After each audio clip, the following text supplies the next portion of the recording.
Chapter 1. The Cat with Golden Eyes. It was 4 o'clock in the morning, and Patience couldn't sleep. Thump, thump, thump, thump, thump. What a terrible noise. The loud music went on and on and on. Her neighbour in the flat opposite was having an all-night party. Thump, thump, thump, thump, thump. Patience had gone to bed at 10 o'clock because she had to get up at 6. Today was really important. She had to show her boss her designs for the new beauty cream adverts. Patience got out of bed and went across the room to the window of her third-floor flat. She looked out and saw her neighbour and his friends. They were dancing and laughing and having lots of fun, and making lots of noise. "I don't want to be difficult, but I need to sleep," she thought as she opened the window. "Hello?" she called. "Excuse me, could you please—" But she didn't finish her question because no one could hear her. Just then she heard a meow. She looked down. There, sitting on the seat of her neighbour's motorbike, was the largest cat that Patience had ever seen. It was grey and black, with huge golden eyes. The cat was watching her. "Hi, cat," Patience called. "Some people are having a good time, aren't they? But I'm having a very bad time," she thought. She shut the window and went back to bed. Thump, thump, thump, thump, thump. The music continued, and Patience still couldn't sleep. Finally, she got up and began to paint. Patience loved painting. She worked as a designer, but she really wanted to be an artist. She used lots of colours on the paper, reds, blues, yellows, purples. She started to feel better. Suddenly, the music stopped. The party was over. At last, Patience thought. Then she heard an unhappy meow from outside the window. She opened the window and looked up. The cat with the huge golden eyes was on a windowsill above the window next door. It meowed again. It looked frightened. "Hello again, cat," said Patience. "Can't you get down?" "Poor thing," she thought. "It's too scared to move." "Come on, kitty, kitty, kitty. You can do it," she said. The cat meowed again and stayed where it was. "Oh, okay, cat," Patience said. "I'll come and get you. Wait a minute. 1, 2, 3. She climbed out of her window onto her windowsill. She looked down and suddenly felt very frightened. It was a long way down to the street below. She counted to 3 again and moved closer to the cat. "Come on, kitty," she said, but the cat didn't move. There was a metal box on the wall near the cat. Patience put one foot on the box and then the other. It seemed safe. She reached for the cat. "Don't do it!" called a voice from the street below. "Don't jump!" Patience looked down and saw a tall, slim man with dark hair. The driver's door of his car was open behind him. "It's going to be okay," the man continued. "I'm a policeman. Maybe I can help you." "Oh, no! He thinks I'm trying to jump out of the window," thought Patience. She tried not to laugh. A laugh was dangerous up here. She reached for the cat again, but it had disappeared. Suddenly, the metal box began to come loose. It started to fall away from the wall, and Patience almost fell. "Help!" she shouted. "What's your flat number?" shouted the man. Patience held on to the windowsill. 23, she called. The man ran into the building and up the stairs.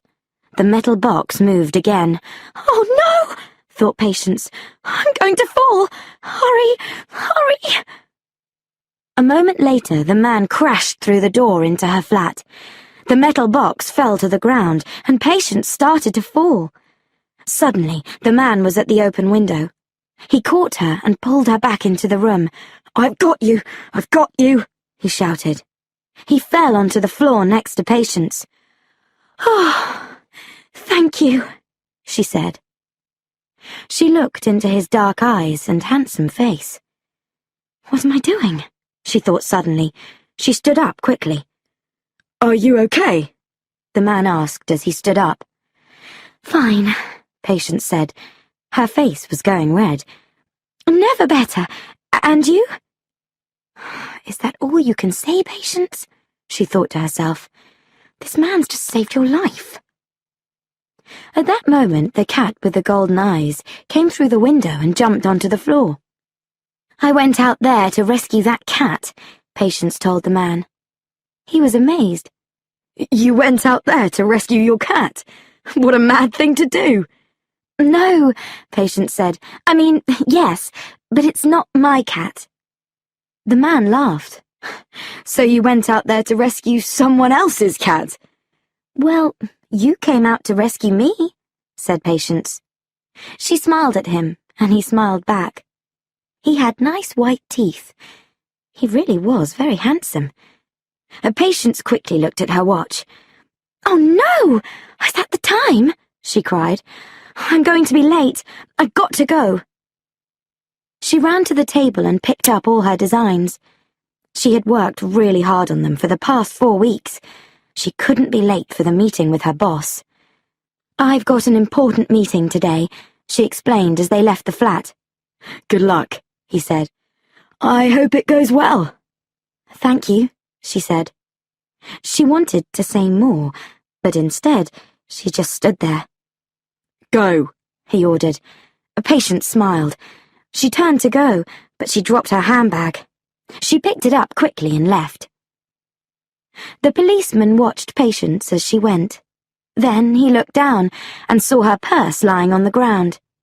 He picked it up and smiled. "Today is getting very interesting," he thought.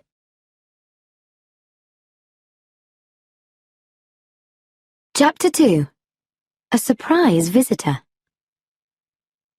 Patience worked for Aprender Beauty, one of the biggest beauty product companies in the United States. She hurried into the office building. There were large photos everywhere of Laurel Aprender, the beautiful blonde wife of the head of the company, George Aprender. Patience crashed into someone. "Oh, sorry," she said. Then she crashed into someone else. "Oh no," she thought. "Things are not going well today." George Aprender was a very important man. He had built Aprender Beauty from a very small company into a huge world corporation. He was having a meeting with the other directors of the company. On a screen behind him were 2 large photos of the same woman. In one photo, the woman looked ugly and old. In the other photo, she looked very beautiful and 20 years younger. George Aprender pointed at the photos. "Women want to look beautiful," he said. "They want to look younger.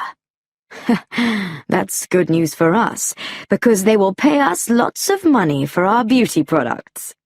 He laughed. Everyone in the room laughed with him, except his wife. "In 1 week," he continued, "we will give them a new product, Bioline. It's the most exciting beauty product since soap. It doesn't just hide the lines on a woman's face. It really makes her skin young again." Everyone clapped.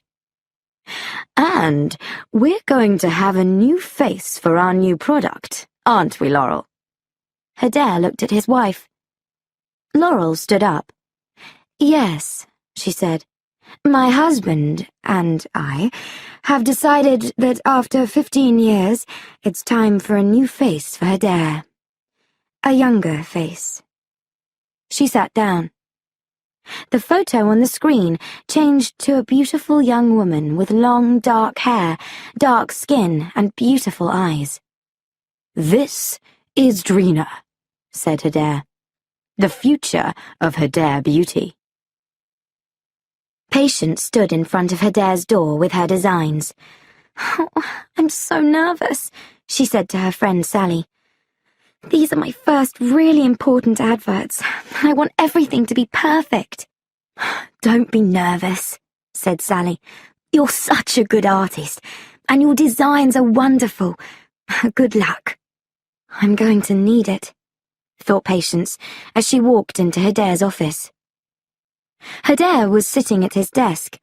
Laurel was standing by the window.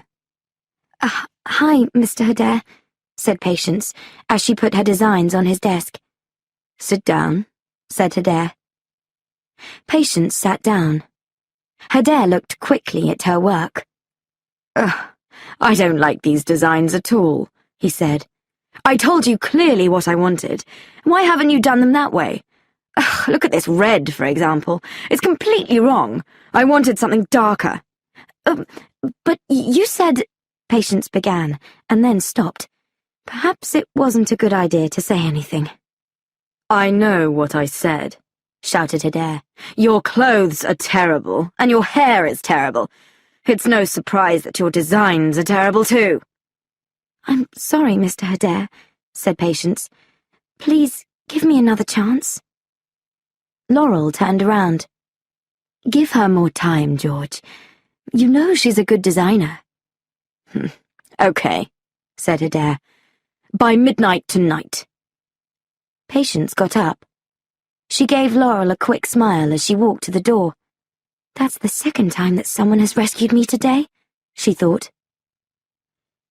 While Patience was working on the designs, Sally was standing behind her. She was putting cream on her face. This Bioline cream is brilliant, Patience, she said. Patience looked round. You're using a lot of that cream, Sally, she said. You can't buy it yet. How did you get it? Sally didn't answer. She offered the cream to Patience. No thanks, Patience said. Well, you don't really need it, said Sally. Ow! What's the matter? Asked Patience. I've got another headache.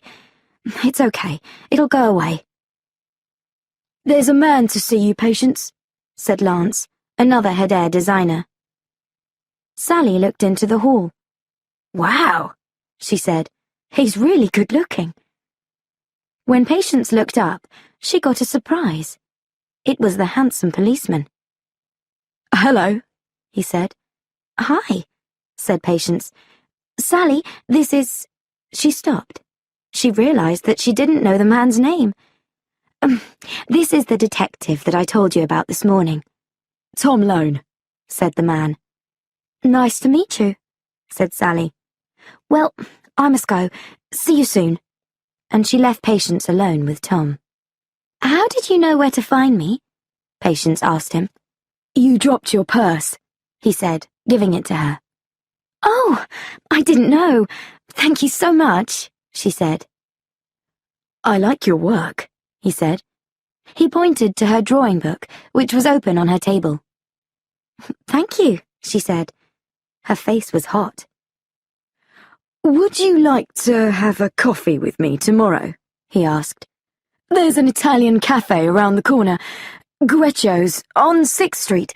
Is 1 o'clock okay? Patience tried to speak, but she couldn't move her mouth. Yes, I'd like that, she said finally.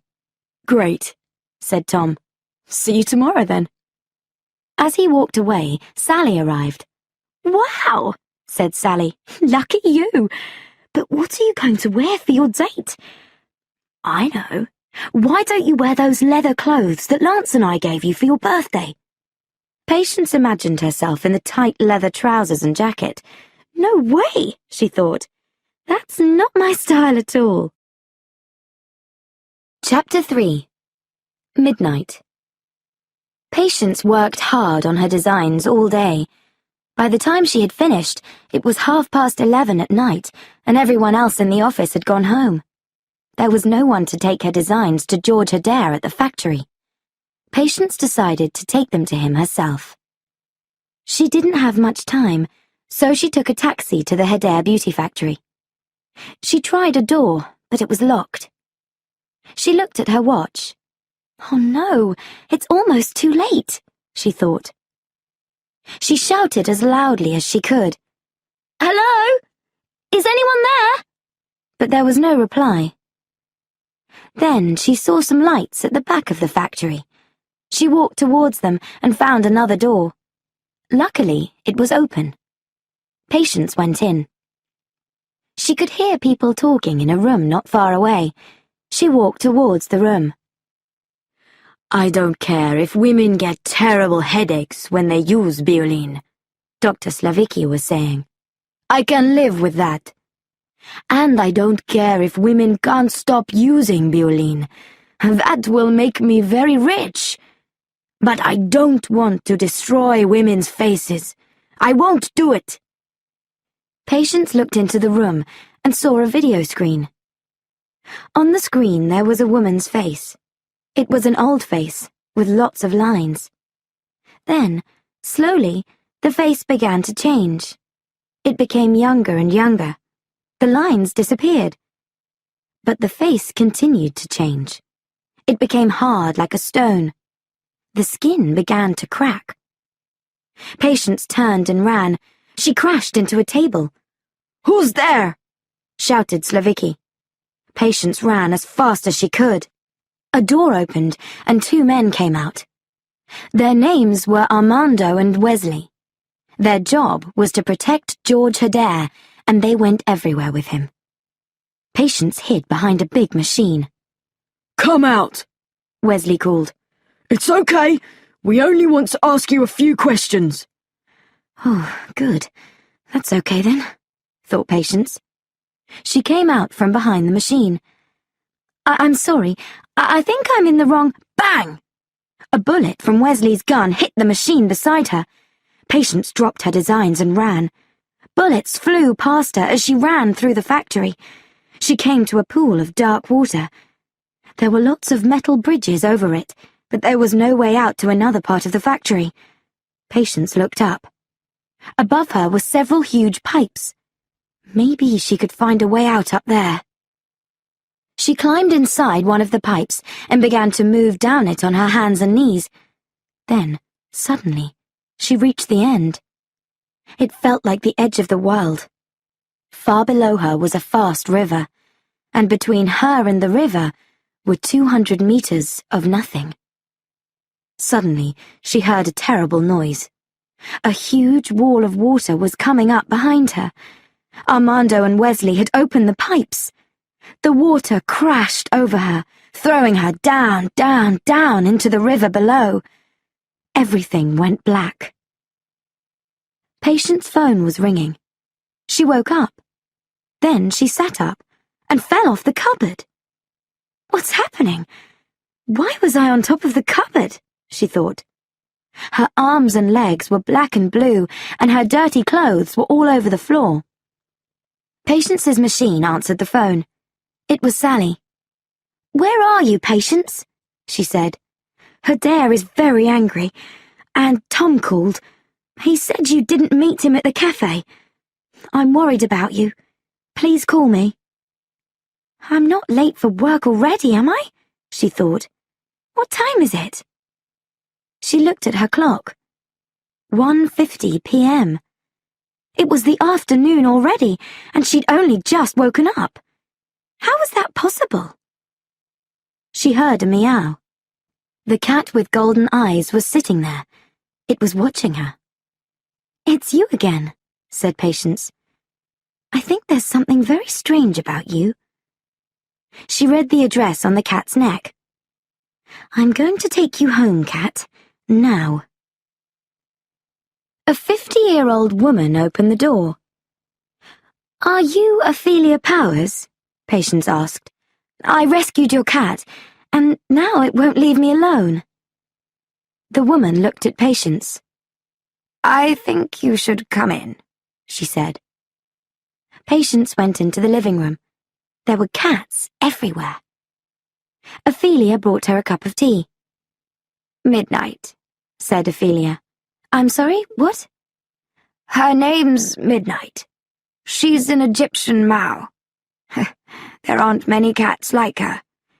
She can do special things." You mean that she suddenly appears and frightens people? Asked Patience. Things like that, said Ophelia. You seem worried about something. Do you want to talk about it? I'm sorry, I can't. I've got to get to work. I'm really late. Then I think you should come back, Ophelia said. Come when you want to. I'm always here. What's wrong with you? Shouted Adair. Patience was sitting at her desk. I needed those designs at midnight, but they didn't arrive. And now you can't even remember where they are? You can't remember? I've never... Are you even listening to me, Phillips? No. You're a lot more interested in all this than I am, replied Patience. She was drawing in her book. Adair quickly took the page from her. It was a funny picture of him. Fire and smoke were coming out of his head. Adair threw the paper on the floor and walked away angrily. Patience was frightened. What have I done? She thought. That wasn't me. That was a different person. Mr. Adair, wait, she called. I'm sorry. Adair turned around. His eyes were cold. Sorry. Is that all? Sorry isn't enough. Patience suddenly became the other person again. Let me explain it better, she said. I'm sorry for every minute of my life that I've worked for you. You're a terrible boss. You only think about yourself and your money. Adair spoke coldly. Take your things and go, he said. Leave this company immediately. Patience became herself again. What just happened? She asked herself. Wait, Mr. Adair, she shouted. But Adair didn't stop. Sally came up and put her arm around Patience. Well done, she said. That was so cool. Chapter 4. The New Patience. Patience and Sally were walking away from the Adair building.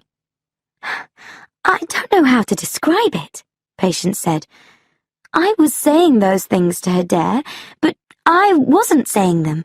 Another person was saying them. Do you understand? No, I don't, replied Sally. But it's great that somebody said them. I wanted to hurt him. What's happening to me, Sal? Asked Patience. As they walked past two noisy dogs, Sally jumped. But Patience turned round and hissed loudly at the dogs. What was that noise? Asked Sally. What noise? Patience replied. They were walking past a jewellery shop. Patience looked in the window and saw a beautiful necklace with diamond claws. Oh, how pretty, she said.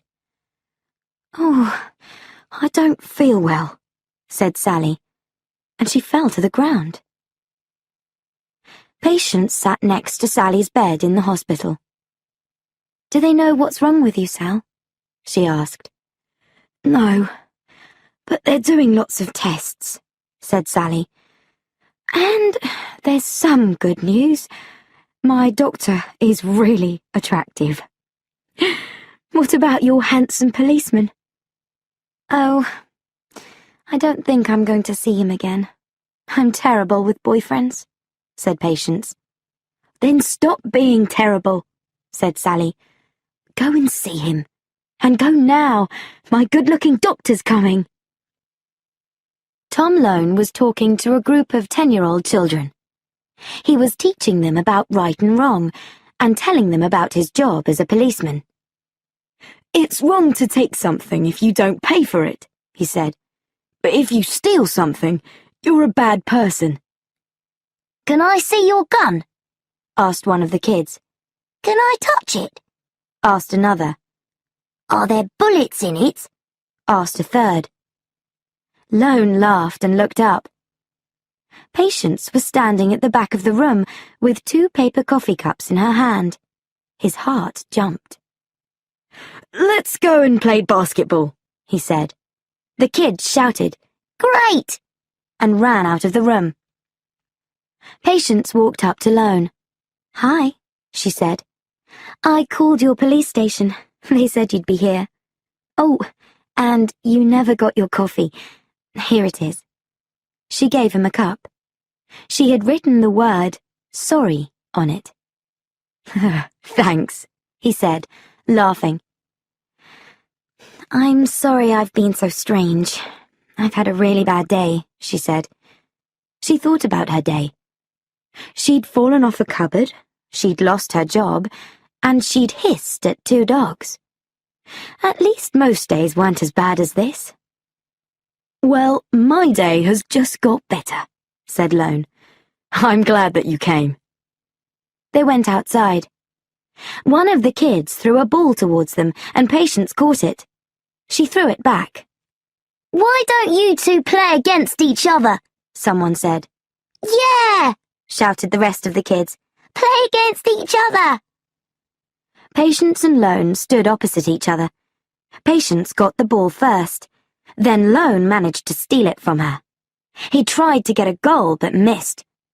As soon as the ball was free, Patience quickly took it. But when she tried to get a goal, Lone stood tall in front of her. She jumped up high and hit him with her knee. He fell over, and she fell on top of him.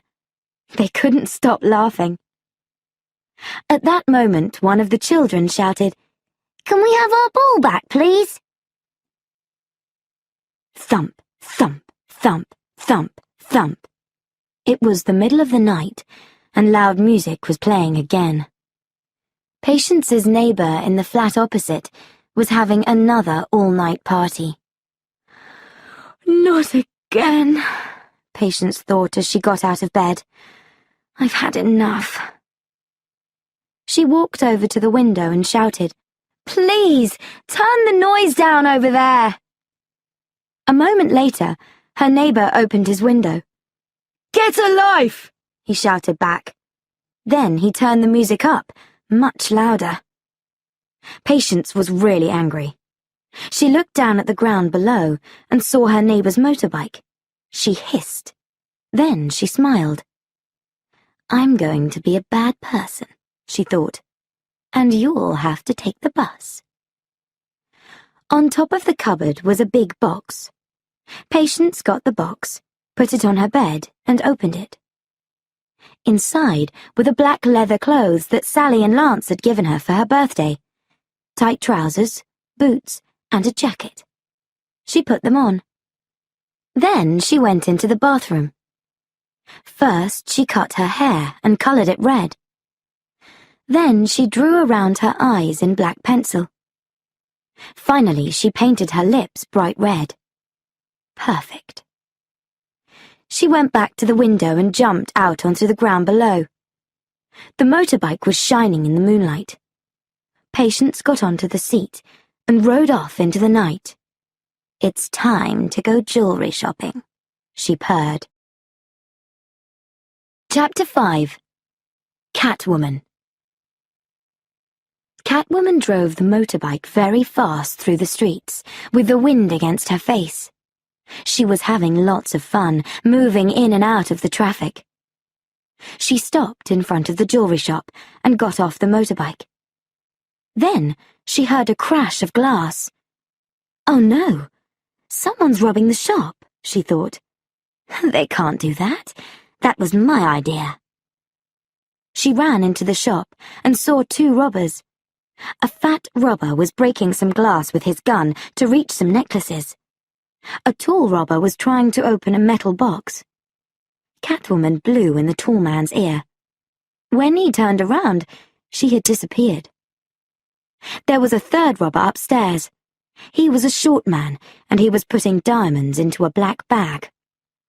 Catwoman quickly put a black mask over her eyes and went up behind him. "You're not very good," she said. "Look behind you." The short robber turned around quickly, but she had disappeared. The fat robber had just opened a glass box. Inside was the necklace with diamond claws. He heard a noise and looked up. When he looked at the box again, the necklace had gone. Then he saw Catwoman. She was standing next to the tall robber, and she was wearing the necklace. "What are you doing?" he asked, taking his gun out of his pocket. "I'm having lots of fun," she said. "But you're stealing beautiful things. You're taking things that don't belong to you. You're bad people." All three men pointed their guns at her and began to shoot. But Catwoman was too quick for them. She jumped away from the bullets and kicked the tall robber in the head. Then she kicked the fat robber's legs, and he fell to the ground with a loud thump. The short robber jumped at her from behind, but she suddenly sat on the floor. The short robber flew over her head and crashed into a big glass box. Catwoman looked at the three robbers on the floor. "Well, that wasn't very difficult," she said. She quickly collected all the jewelry on the floor and ran. Patience woke up and looked around the room. There was jewelry everywhere. Where did all this jewelry come from? She thought. She looked down and saw that she was still wearing her black leather clothes. And then she remembered. "Oh no! I can't believe that I did this! It's wrong, wrong, wrong!" She found a paper bag and put all the jewelry inside, except the necklace with the diamond claws. "I can't take that back," she thought. "It's so beautiful." Tom Lone was head detective on the jewelry shop case. He was talking to the jeweler now. The jeweler showed him a photo of the necklace with the diamond claws. "It's a very special necklace," he said. "It's from Egypt, and it's the only one like it." "So, what do you think about those three guys that we found here last night, Tom?" asked one of the other policemen. "Do you believe their story?" "What are we going to call her?" called another. "Cat girl? Robber cat?" "Come and look at this, Tom!" shouted a third policeman just outside the shop door. He was pointing at a white box with a paper bag on top of it. Lone opened the bag. Inside was the jewelry, and on the box was the word, "Sorry." Lone carefully opened the box. "Is it something important?" asked the policeman. "Yes," said Lone. "Chocolate cakes." Patience was standing at the front door of Ophelia Powers's house. "Please help me," she said. "I don't understand what's happening to me." "Come in," said Ophelia. She took Patience into the library and showed her a large book. The book was called Bast, and it was written by Ophelia Powers. "You're a writer?" asked Patience. "Yes," said Ophelia. "I was a university teacher for 20 years. She opened the book and pointed to an Egyptian work of art, a beautiful golden cat made of stone. "This is the goddess Bast," she said. Midnight jumped onto the table and stood on the picture in the book. "Midnight looks very like the cat in the picture," said Patience. "Yes. Cats are very special in the Egyptian religion. They carry messages for Bast," said Ophelia. "Bast is the goddess of the moon and the sun.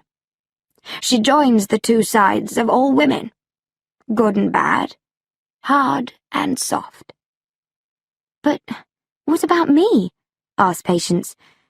"I don't understand how—" Ophelia stopped her. "What happened the other night?" "I can't remember," Patience replied. She moved towards the window. "I'll tell you then," said Ophelia. "You died." "What?" cried Patience. "I didn't die. I'm here, aren't I? You're mad. You're completely mad." She jumped onto the windowsill, ready to attack. "You died," Ophelia said again. "But you were reborn. You were reborn by Bast's message carrier, the Mao. Midnight saved you." Patience began to remember. The terrible noise, the mountain of water crashing over her, falling down, down, down into the river, and then a cat with golden eyes, Midnight, giving her life. She got down from the windowsill. "You're not alone," Ophelia said. "Cats have saved lots of others, too." She showed Patience pictures of catwomen from many different countries. Some of the pictures were only a few years old, others were from many centuries ago.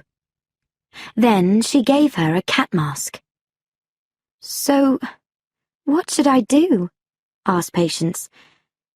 "If I'm not Patience now, But you are Patience," Ophelia explained.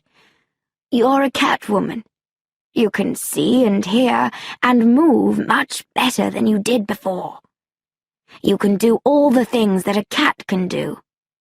And, at the same time, you're still Patience. You're both. Accept who you are, and you can be free." Patience took all the claws off the necklace and put them on the fingers of her leather gloves. Then she used the claws to cut her leather jacket, her trousers, and her boots. As she worked, she began to remember more and more. She remembered running through the factory. She remembered Wesley and Armando chasing her with their guns. She put on her new cat mask and the clothes that she had designed. Then she looked down at her work table and saw a picture of George Adair. She remembered that she had nearly died. It was time to get some answers. Chapter 6. A Head for Heights. Catwoman ran and jumped across the rooftops to the Adair factory.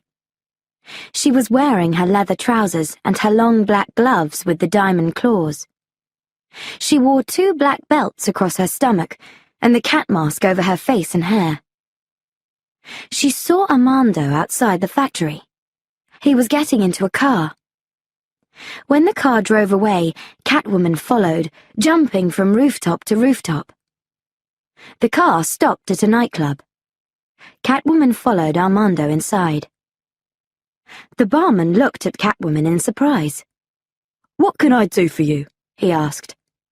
"I'd like a vodka and milk, without the vodka. No ice." As she drank the glass of milk, she saw Armando going to the dance floor. She finished her milk and followed him. 2 dancers in black leather were dancing with a whip. Catwoman took the whip from them. "Excuse me," she said, as she began to dance, circling the whip around her. She moved towards Armando and cracked the whip close to his nose. Then she put it around his neck and pulled him to the back door. Armando flew through the door and fell on his back in the street outside. Catwoman jumped onto his stomach. Armando tried to get his gun, but Catwoman got it first and threw it away. "You don't know me, do you?" she said. "Well, I know you. You killed somebody a few nights ago. She was a good person. She was a friend of mine. Why did you do it?" Armando didn't answer. He was frightened. Catwoman brought her diamond claws close to his face and moved them dangerously. "I'm going to ask you one more time. Why did you kill that nice girl?" "They told me to do it," cried Armando. "They told me to open the pipes. She heard too much." "What did she hear?" asked Patience. "I don't know," Armando said. "Something about Beeline, perhaps. There's something wrong with Beeline." "Of course. Now I understand," said Patience. "And Adair isn't telling people?" "That's right," said Armando.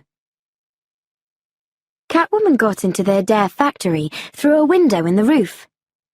She went quickly to the room where she had heard the conversation about Beeline.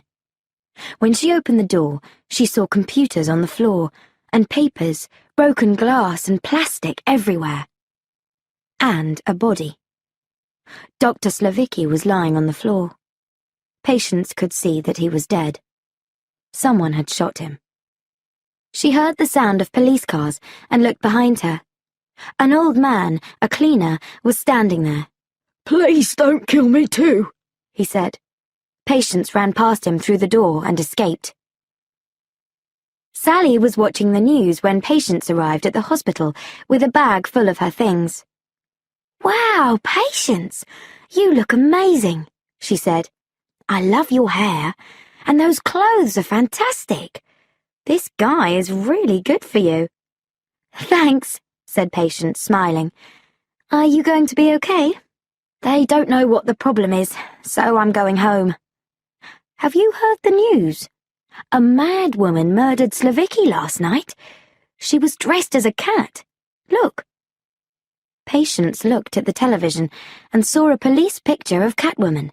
She looked horrible. "I hope I don't really look like that," she thought.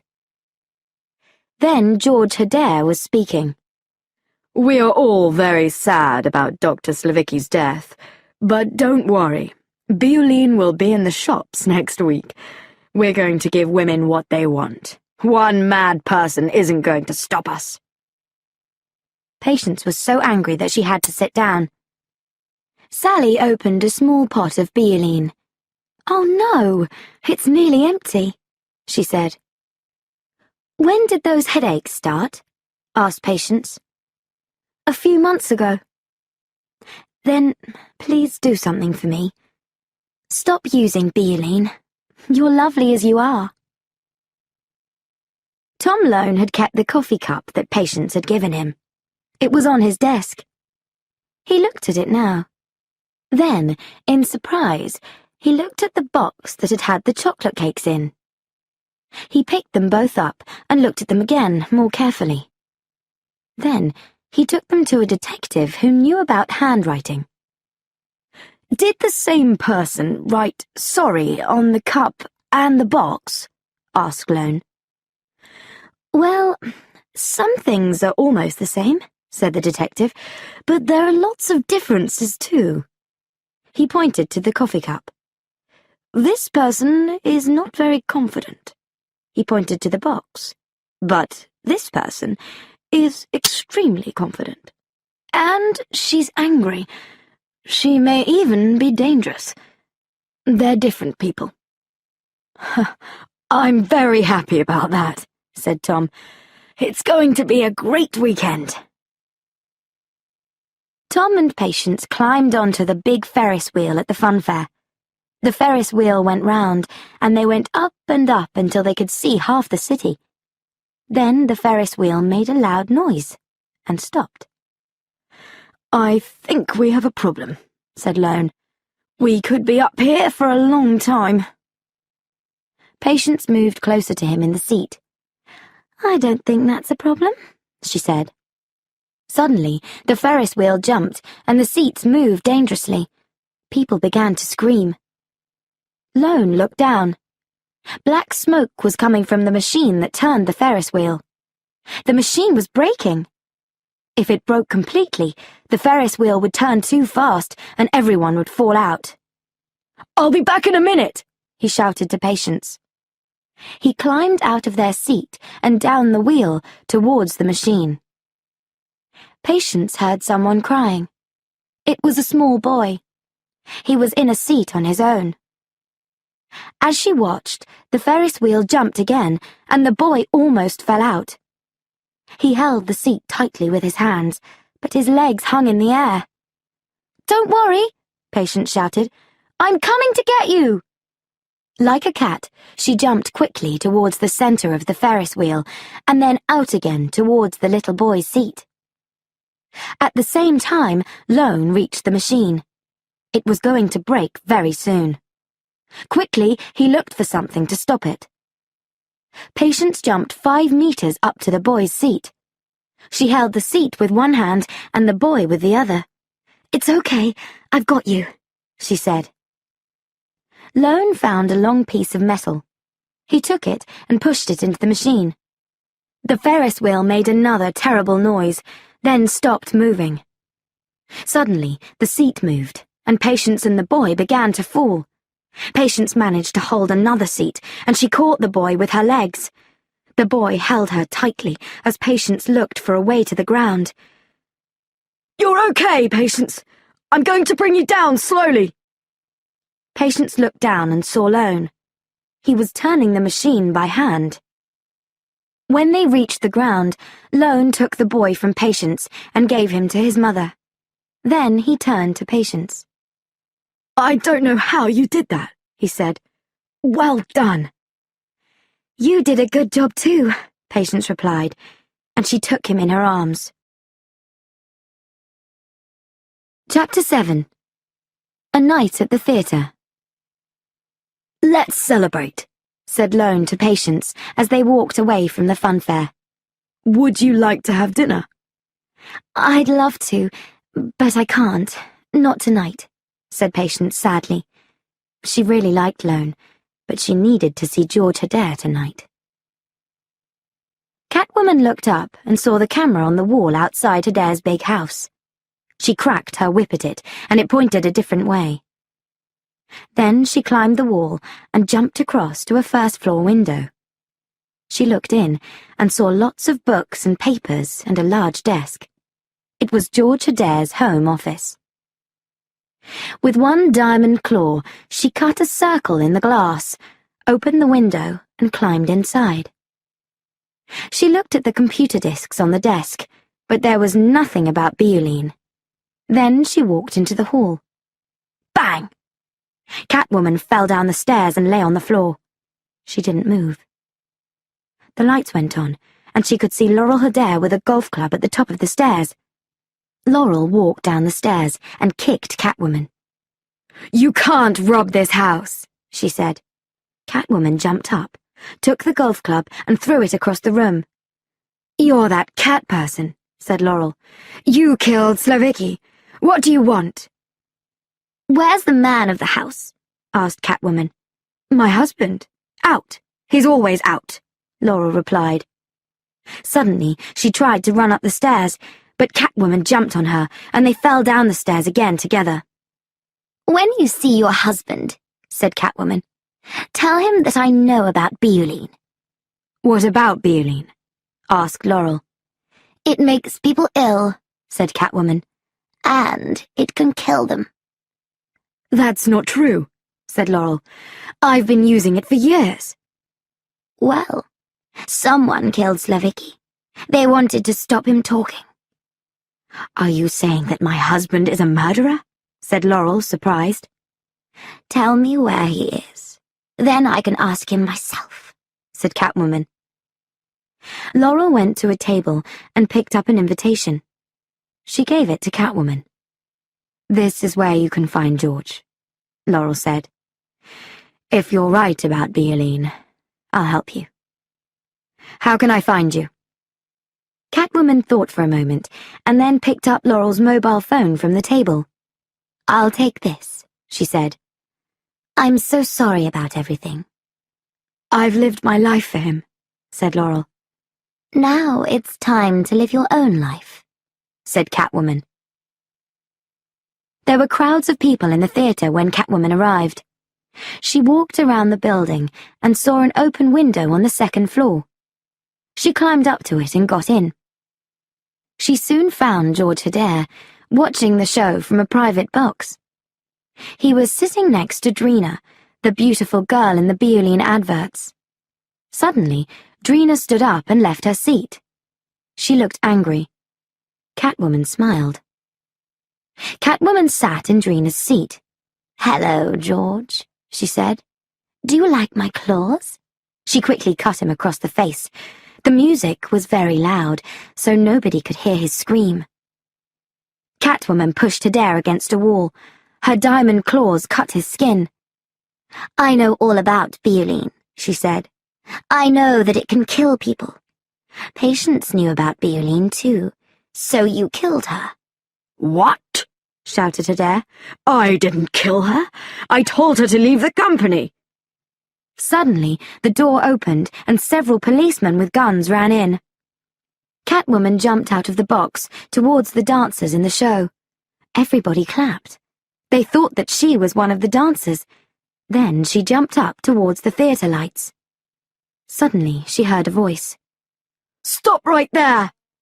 It was Tom Lone, and he was pointing a gun at her. He climbed up towards her, but then he began to fall. Catwoman jumped to save him. She threw his gun away and then kissed his nose. "You're under arrest," he said. But Catwoman escaped from him. Lone went after her and kicked her in the stomach. Then Catwoman saw a rope. She jumped onto it. The rope took her to the other side of the theatre. Lone tried to catch the rope, but he fell. Catwoman caught him and held him tightly, with her legs under his arms. But Lone pulled suddenly. The rope broke, and a moment later they were falling very quickly downwards. Luckily, Catwoman caught an electric line, and they were safe. They crashed onto the floor of the theatre. Catwoman looked up and saw lots of policemen all around them. They were all pointing guns at her. "You're under arrest," said Lone for the second time. He reached for her mask, but Catwoman was too quick for him. She jumped towards the electric line and pointed it at the back of the theatre. Bang! All the lights went out. Nobody could see anything, except Catwoman. Cats can see in the dark. "This is terrible! Really terrible!" Adair was shouting into the telephone in his office. "Who is she? And how does she know everything? What can we do?" It's okay, Georgie. Laurel was standing at the door. Don't be frightened. "Don't be frightened," shouted Adair. "We're going to lose everything, and you tell me not to be frightened?" No, George, said Laurel as she moved towards him. I'm telling you to be a man. For once in your life, be a man. Adair hit Laurel across the face. Laurel didn't move, but Adair screamed. His arm hurt badly. His wife's face was really hard, like a rock. You stupid man, she said. Chapter 8. A Wanted Woman. Patience was looking in the mirror. She was holding a long dress in one hand and a very short one in the other. Which one should I wear tonight? She asked Sally. Wear the long one at church, the short one at the beach. I'm taking you shopping, said Sally. In the end, they found the perfect dress that was neither long nor short. Patience was waiting for Lone in the Japanese restaurant. She was watching the fish swimming in a big fish tank next to the table. Her face was close to the glass. I'm hungry, she thought. Pretty, said Lone behind her. Thank you, said Patience. Well, you are pretty, said Lone, but I meant the fish. Patience went red. They sat down at the table and ordered dinner. Have you heard of Catwoman? He asked as he poured her a drink. Patience felt cold. Yeah, she said after a moment. She carries a whip, doesn't she? She kissed me, said Lone. Really? Said Patience. It was exciting when Lone talked about Catwoman like this. I think I'm a little jealous, she thought. How strange. So, what do you think about me and Catwoman? Asked Lone. A waiter arrived and put a huge plate of fish on the table. Patience quickly took a piece of fish and put it in her mouth. That depends, she said. Do you like bad girls? I'm a policeman, he said. I put bad people in prison. Perhaps you don't always know who's good and who's bad, said Patience. You're different, he told her. You're special, and I want to know more about you. Do you really? She asked. Yes, I do, he said. Lone looked at Patience. She was asleep on the sofa, and she looked beautiful. He went to the bathroom for a glass of water. As he was walking back across the room, he stepped on something hard. It cut his foot. Ow, he said quietly. He didn't want to wake Patience up. What was it? He picked it up to see. It looked like a diamond claw. Lone looked at it for a moment. Then he began to realize the truth. Oh, no, he thought. The cup and the box with sorry on them. The way that Patience had saved the boy on the Ferris wheel. He was beginning to understand everything. He sat down with his glass of water and tried to think. How could he get proof that Patience and Catwoman were the same person? He looked at the glass. Patience had drunk from the glass last night and left a red lip print on it. And Catwoman had left a red kiss on his nose at the theatre. There was a photo of it at the police station. Patience woke up. Her mobile was ringing. Hello? It's me, said Laurel. I can't believe it, but you were right. I've got proof. We have to stop George. Bioline will be in the shops by Monday. Can you come to the house immediately? Okay, said Patience. I'll be there as soon as I can. Patience looked around the flat. Tom? She called. Where was he? She saw a note on the chair. Sorry, I've got to go. Tea. That's not very nice, she thought. Oh well, I've got more important things to think about. Catwoman arrived at Adair's house and climbed in through a window on the first floor. I'm so pleased you came, said Laurel. What did you find? Asked Catwoman. Enough proof to put someone in prison for a very long time. Come and see. She turned and walked into her husband's office. Catwoman followed her. I know it's difficult for you, she said, but you're doing the right thing. Yes, said Laurel. Then, almost to herself, she continued. I did everything that they wanted. Her Dare Beauty was nothing before I did their adverts. But then, when I was 40, they didn't want me anymore. I was too old. They went into Adair's office. It's all there, said Laurel. Behind the desk. Catwoman looked behind the desk and saw George Adair's body on the floor. It was full of bullets, and there were claw cuts everywhere. What do you think? The claw cuts were quite difficult, but I think they work, laughed Laurel. You killed him, said Catwoman. Yes, I did. Nobody's going to stop Bioline. Not Slavicki, not George, and not you. Laurel gave Catwoman something in a scarf. Take this. And can I get you anything? Some nice fish? A glass of milk? She laughed again. Catwoman looked inside the scarf. It was a gun. Suddenly, Laurel pressed something on the desk, and an alarm rang out loudly. Oh no! She screamed. George! Armando ran into the room. It's the Catwoman! She's got a gun! Shouted Laurel. Catwoman pointed the gun at Laurel. Sorry, kitty, there aren't any bullets in it, Laurel said. You used all the bullets when you killed my husband. Catwoman meowed and ran out of the room. The front door opened downstairs and crowds of policemen entered the house. Catwoman ran into Laurel's bedroom. When she saw the cupboards full of clothes, she had an idea. She took a bag and threw some sports clothes into it. She looked out of the window and saw policemen and police cars everywhere. 2 men were carrying George Adair's body to one of the vehicles. When the body was inside, the men got into the front seat. As soon as they started to move, Catwoman jumped. She landed on the roof of the vehicle and lay down flat. When they went under a bridge, Catwoman jumped up and held on tightly. Then she climbed down to the road. She took the sports clothes out of the bag and quickly put them on. Why was I so stupid? Patience thought. Why did I believe Laurel?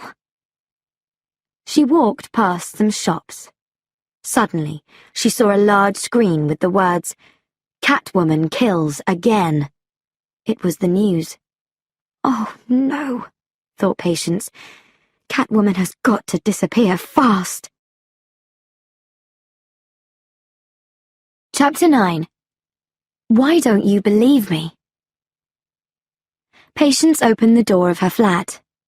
Lone was standing inside, pointing a gun at her. "I'm sorry, Patience," he said. "I've come to arrest you." Patience was at the police station. I don't like this room, she thought.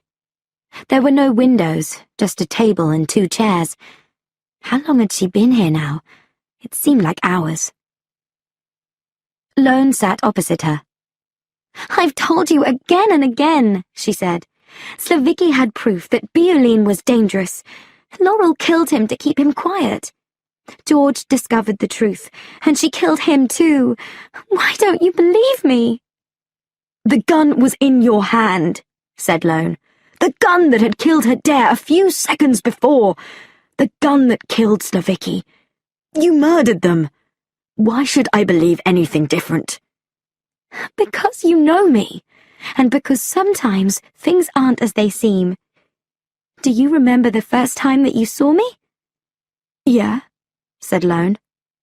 "What did you think?" "I thought you were rescuing a cat." "No, you didn't. You thought I wanted to kill myself, but you were wrong. And you're wrong now. Please believe me, Tom." "I'm trying to believe you, Patience," he said. "But I just can't. I'm sorry." He called to a policeman outside the door. "Lock her up again." As she followed the policeman, Patience started to cry. But then she stopped feeling sad and began to feel very angry. "Be a good kitty," laughed the policeman as he locked her door. Catwoman hissed at him.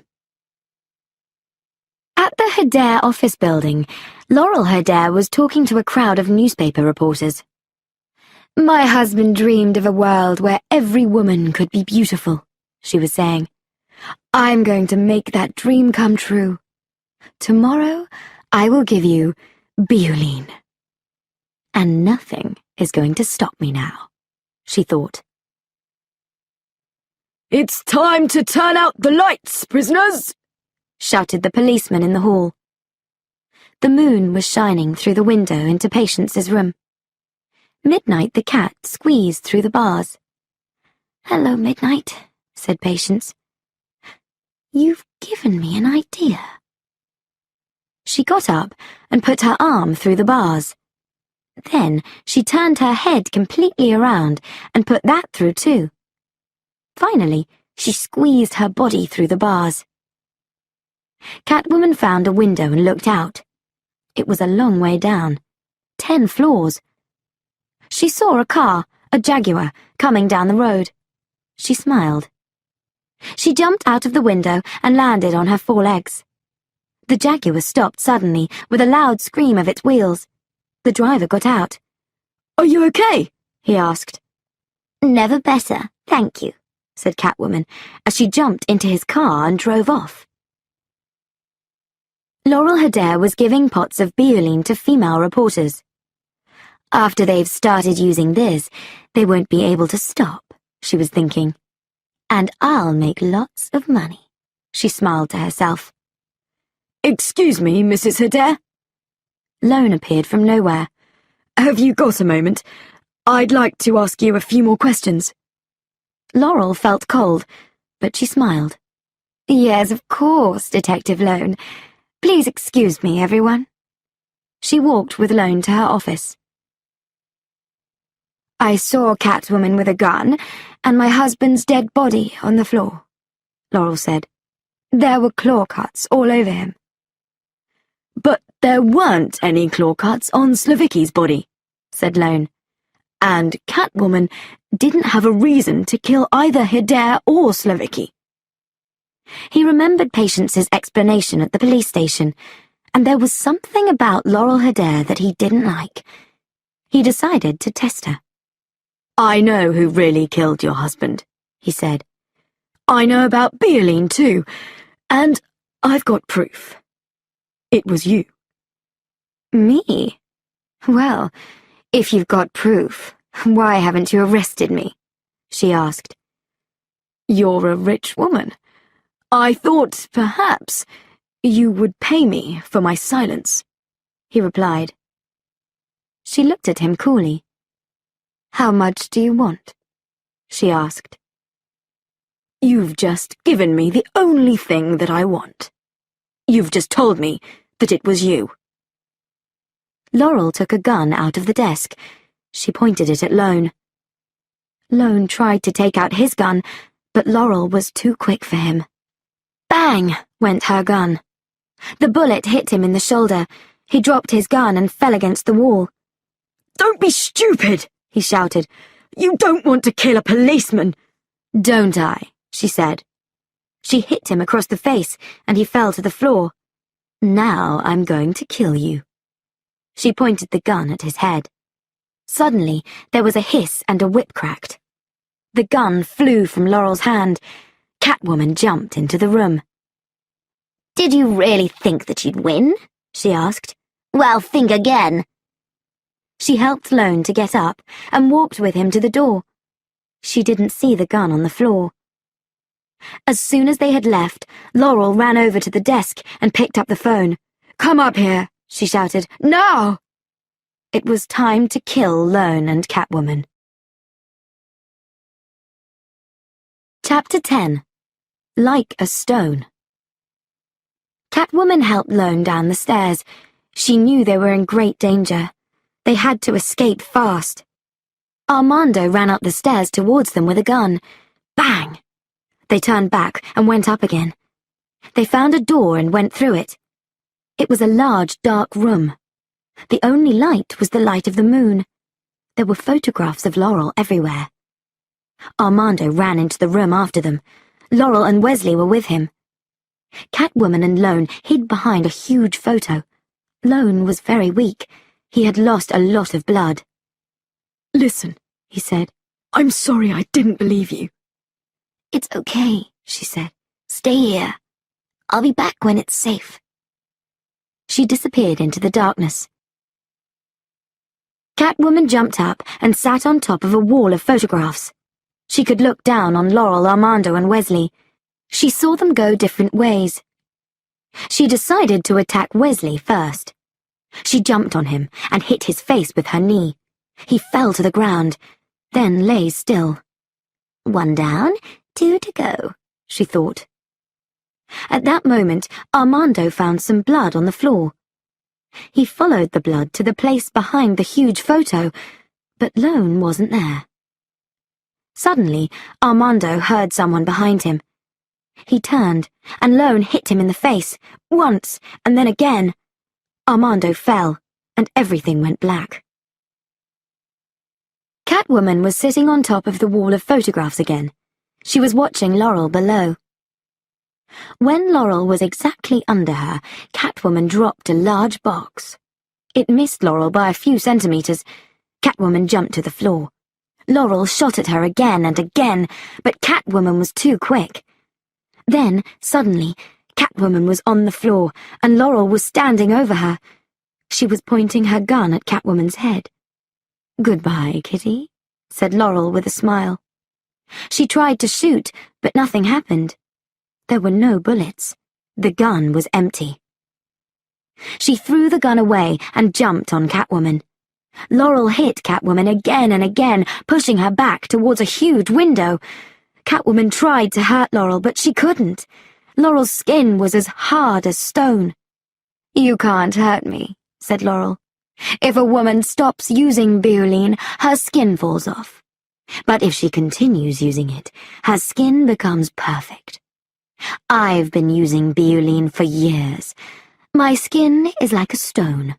I can't feel anything, but you can." Laurel hit Catwoman again.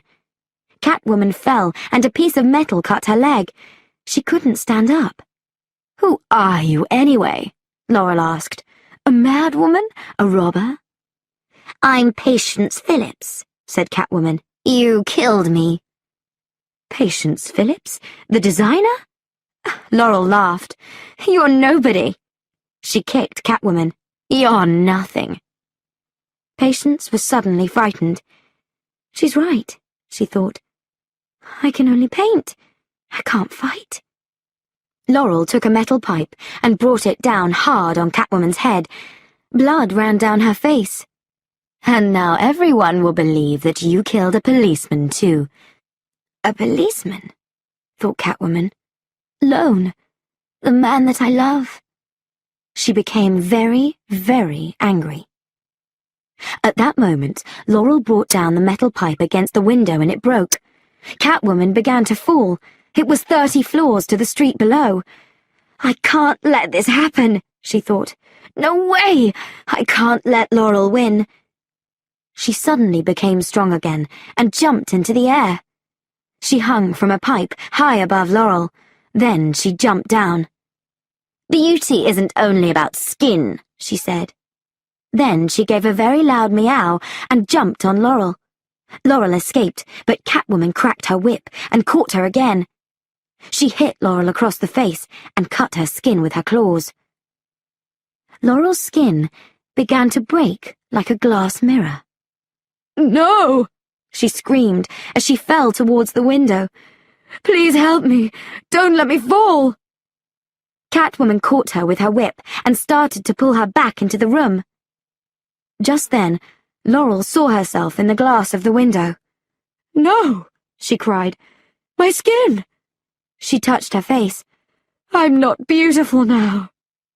There were some pieces of glass under the whip. They were cutting through it. Suddenly, it broke. "Laurel!" Catwoman screamed. She reached for Laurel, but it was too late. Laurel was falling back into the darkness, falling to her death. Patience looked down sadly at Laurel's body in the street below. Lone walked up behind her. "I saw you," he said. "You tried to save her." "Are you surprised?" she asked. "No," he replied. "Not at all." Catwoman kissed Lone. It was a kiss that felt like a new start. Then Catwoman ran off into the darkness. Lone watched her go. And finally, Patience walked through the building. She was very happy. On the walls were lots of pictures by new artists. She stopped and looked at one of the pictures. The artist's name was next to it, Patience Phillips. "I discovered this artist a long time ago," said a male voice behind her, "before she became famous." Patience turned around and saw Lone. She smiled. "Well done, Patience," Lone continued. "I'm really pleased for you." "Thanks," she said. "Your opinion means a lot to me." "Do you think we can ever be happy together?" he asked. "I don't know, Tom," she replied. "I'm just starting to understand who I am. I think I need to be on my own for the moment." "Well, maybe you won't want to be alone forever. I can wait." He gave her a kiss. "Be good," he said, and turned to go. Patience watched him as he walked away. Who knows, she thought. A woman came up to her. "Your work is very special," she said. "Your colors are wonderful. They're strong and dangerous. I think you have a great future ahead of you." "Thank you," said Patience. "I think I agree." She walked through the crowd with her head high. "For the first time in my life, I believe in myself," she thought. Everything was perfect. In a corner, Ophelia watched her, smiling. Midnight sat next to Ophelia and purred.